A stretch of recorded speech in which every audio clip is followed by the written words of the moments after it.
How's it going, YouTube? My name's LB Ninja7, your resident Mistweaver monk and favorite WoW healing content creator. And guys, today we're going to be talking about a very admittedly short list of healer tunings, but it's a good one. It's a good list and it has good implications. And I think every change on this list is good. Now we're going to look at some performance of the healers and talk about maybe what led to some of these changes. But let's go ahead and jump into it. Let's just start from the top and work our way down. You probably already read through them all on the screen already, but so Evoker is easily the least played spec. I mean, if you look here at, this is just Mythic Plus, but popularity, it has the least amount of playtime, and that's even less than the least played Priest spec, Discipline Priest. So very low playtime, and a lot of it comes from the drawbacks that this class, or this spec, I should say, has, because I know myself and a lot of my viewers like playing this spec for a little bit, but the more you play it, the higher you push in keys and in raid, the more the drawbacks become apparent and really take away from the fun of the spec. So in order for us to be drawn to this class, despite the range limitations, the displacement of the class, you would have to perform very well, and they just have not been. So we're going to go ahead and pull up charts. And I want to talk about, yes, it's season 4. Charts are hard to get data from. It's really hard to draw data on raid performance in particular, because we have to look at 3 separate, completely separate raids. And the reason why I say it's really hard to get data from is because it's hard to draw conclusions about healers' performance. I want you to watch Restoration Druid as we click through all 3 raids. It goes from the top to like the bottom. It just shows how inconsistent some of this data is, and part of that is because you have to think about what we are healing through, and just healing profiles match up differently versus different raids. So once again, it's hard to draw from. However, some of the conclusive data that we can gather is, one, Discipline Priest is performing pretty well in raid, specifically, and we just looked at how unpopular it is in Mythic Plus, so people are making that swap to Holy for Mythic Plus. But some more data is Holy Paladin and Preservation Evoker. When we click through, and by the way, this is a 70th percentile. It looks roughly the same as you go down in percentiles and go up, but 70 percentile, me with my American education system, I think that's a good number to look at. But Prez, Evoker, and Paladin are consistently at the bottom in terms of performance in raid healing.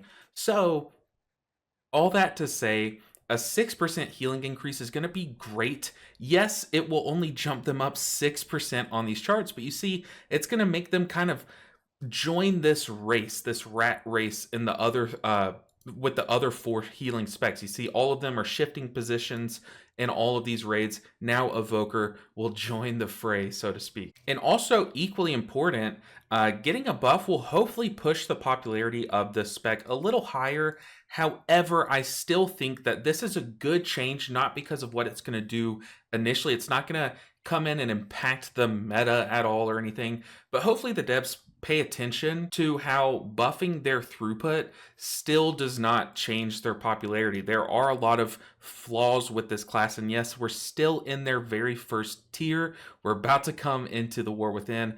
Hopefully they understand the class design is a little flawed for a healer in particular. So yeah, but all in all, a good change. We wanted to see buffs. We wanted to see more changes, kind of like they did in the last big buff patch, where they kind of changed how some of their mobility works and stuff. But all in all, good and very welcome. Next up is Druid, and I'm sure you've heard that they are part of the God Comp in Mythic Plus with an insane popularity rate. This is keys 10 to 21, so yes, it does show the top end, but it also shows some pretty average gameplay where a lot of people sit around as plus 10s, and you see they are just at the top by a lot, and in terms of popularity and performance, and they are just cranking. They're doing so much damage, so much healing. However, you would expect, some people were expecting some nerfs to this comp, this God comp, but a lot of people, rightfully so, I think a lot of people were hoping it didn't get nerfed. Some other healers or some other specs got buffed toward their level, if not to their level, but toward their level. And yeah, we did see that, which is good. It's good. It's always good to have something at the top. It's nice to have a shifting top slot, but it's always nice to have competition in the healing department. But they actually got kind of a buff Moonfire now costs 0.3% mana. And I am a huge fan of this, don't get me wrong. I think damage spells should either not cost mana or cost very small amounts of mana. You don't want to be punished for doing damage in downtime in raid in particular. When no one's taking damage and you're a druid and you don't have to ramp for a few more seconds, just reapplying your dots is often really good. However, when it costs over 1% of your mana, it can kind of come back to bite you if you do it a couple times in a fight. You know, it won't be that much, but it can add up. So having this cost reduction is really good for raid. I really wish they would do this with more spells. 0.3% mana, that's what I'm talking about. Give it the Tiger Palm, the Blackout Kick treatment. Just make it free. Make all the damaging spells free, except for things like Holy Nova. But anyways, great change. And also in Mythic Plus. So in Mythic Plus, I have just a random log pulled up. And yes, this person did play balance for a large portion of this dungeon. However, we scroll down here. This is a Resto Druid log. They did cast Moonfire 87 times. So over a dungeon, that mana reduction will add up. So just overall good change. I like it. Okay. Now, should they have been nerfed?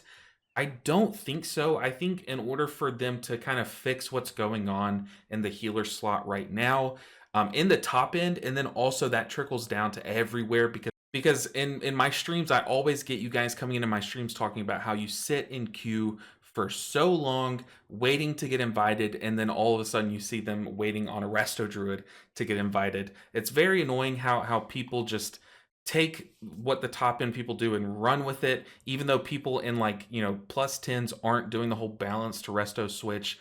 It's very annoying. But anyways, I'm sorry, I've already talked about that in a video itself. But let's move on to something more exciting, and that is Holy Paladin getting a buff, a very much needed buff. Now, unfortunately, we've been asking for this exact buff for like so long, and especially last season. Those of you that watched my 3K series, Holy Paladin had one glaring issue, that their spenders felt weaker than their point builders, their builders, I guess. So what this looks like, so it's saying Light of Dawn, which is one of their spenders, and then Word of Glory. Word of Glory is their single target shock heal spender. They have to use 3 of their holy power to shock heal someone. It's getting a 15% buff. Very nice for both Mythic Plus and Raid, saving someone's life in some cases, in both forms of content. Light of Dawn is more designed, I would say, for Raid because it is a frontal cone, meaning that you would have to, in Mythic Plus, have your whole group stacked up to get full value from this, whereas in Raid, you're almost guaranteed full value from this. But since it's an AoE heal, it kind of is more designed for Raid, and you'd rather just shock heal one person to go along with all of your other spot healing in Mythic Plus. But it's getting a 20% nerf, buff, massive buff. So just to put it into perspective, watch my nameplate to see the number that these spells are going to heal for. So these are the builders. This is what the builders look like. This is our single target spot heal that you have to cast. It does about 140k crit, 70k non-crit. And then our shock heal, Holy Shock, will do a lot less, but it's a shock. We don't have to sit there and cast it. We can do this on the move. And we have charges of this. It does about 32k, 70k crit. So about half, roughly half as much healing. But now let's do the spender. Let's see how much the spender does. You're going to have to wait for these hots to run away or to go away. I guess we can get rid of them. Okay, so this is our spender, Word of Glory, the single target shock heal. Yeah, 60k. So let's just build again, 69k, nice. 139k. Let's do our spender once again, 155k. So not even as much as the builders. It's unreal how it works right now. Oh, and also I might as well show you guys the cone. I don't have it talented actually. Yes, I do. Okay, so let's do the cone. Let's watch our health. 19k to 5 targets, so very weak, and we can actually see it in a log here. I have one pulled up, I think this one. Holy Shock does most of the healing, but that's kind of just how the class is designed. But Beacon also is a huge source of their healing. And then you come all the way down here past Flash of Light, the builder, all the way down here, and you find the first spender. 19 casts, less than 5% of their healing. You come all the way down here to the AoE spender, 4 casts, about 1% of the healing. So very disappointing numbers, and you can translate that to Mythic Plus and just think, oh, that's equally as disappointing. I can guarantee you it is. But these buffs are amazing. Their spenders should feel impactful. They should heal a lot more. A lot of people were saying that these spenders should always crit. I don't know. That could be a cool talent in the future or something, but I think that's a good idea. They should always feel like they crit. You know what I mean? They should hit hard. And if a Holy Paladin's spenders hit so much less hard than a Prot Paladin's spenders, it's bad design. So this is an excellent change. And then finally, we come down to Shaman. Shaman, they are getting one change that impacts Restoration Shaman, and that is the talent Brimming with Life. Now increases max health by 10% instead of 8%. For those that don't know, let's see, Resto Shaman, this is a talent right here that they do take in Mythic Plus to get down here to Nature's Fury, which is an excellent talent for them because they do a lot of nature damage and spells and healing. But Brimming with Life is just a flat 8% health increase. So surviving one shots more, as a healer, you can get everyone to full health before one shot. That's kind of like your job. And then if they just don't have enough health to survive them, then they're screwed. But Brimming with Life, yes, it's just 2% bonus additional max health, but every little bit adds up. And you think about how much this will impact you across an entire dungeon, and it really adds up. Just having 2% more, just imagine having a 2% shield on yourself for an entire dungeon. That's exactly what Brimming with Life is getting, that treatment that it's getting. So excellent change, which once again, let's look at the data for Shaman.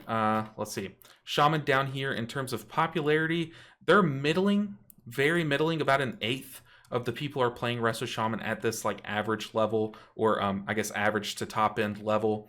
And yeah, it kind of just shows. I think it for me and for a lot of people, they think Restoration Shaman and Holy Paladin are two of, if not the two most fun healing specs.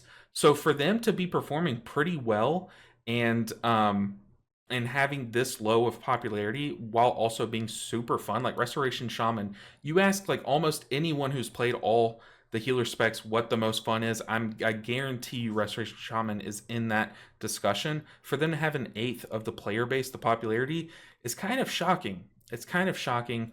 And then you look at the top end. This is like I guess this is the peak score that you can get on Shamans, and it falls in C tier not because it doesn't do damage. It does pretty good damage. We look at DPS, it's once again pretty middle. It kind of comes close to Mistweaver even. You look at HPS, it is a bit on the low side for HPS, but with Spirit Link Totem and some other things, you can kind of mitigate a good bit of damage. But yeah, it's just susceptible to being one shot, I think, more than other healers are.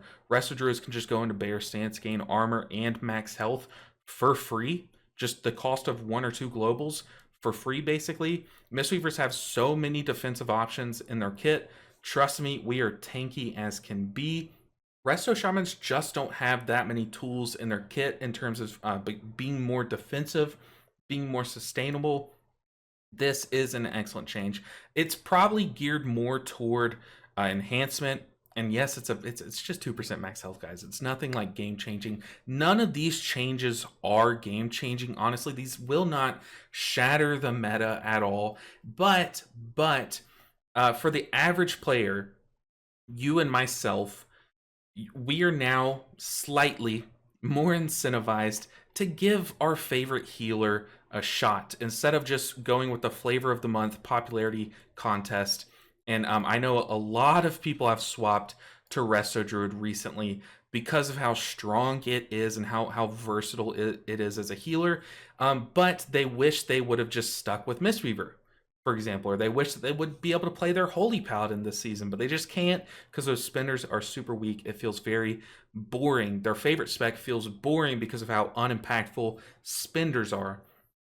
So these changes are very welcome, in my opinion. Let me know what you guys think of these changes. Should there be more on this list? Would you have liked to see more of a step in from the developers and see more changes come, or are you just happy with how simple this list is? Just bumping up some pain points, some annoying areas of some lesser played healers. I personally am a fan of these changes. I wish they would come more often to constantly have people moving up from the bottom.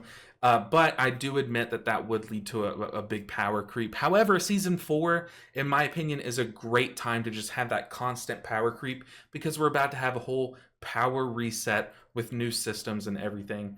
But guys, thank you for watching this video. I told you it would be a quick one. But I do want to give a special thank you to the patrons. This channel would not still be around, I promise you, if it weren't for these guys. They are hard carrying this channel and allowing me to do what my dream is, and that is to make YouTube videos on a game that I am passionate about, on a role and a spec that I am passionate about. So thank you so much to these guys.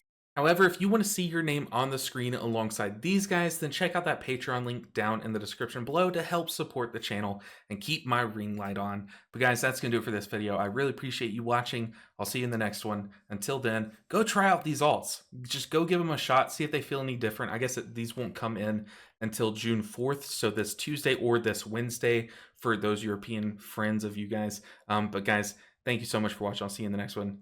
Till then, take care.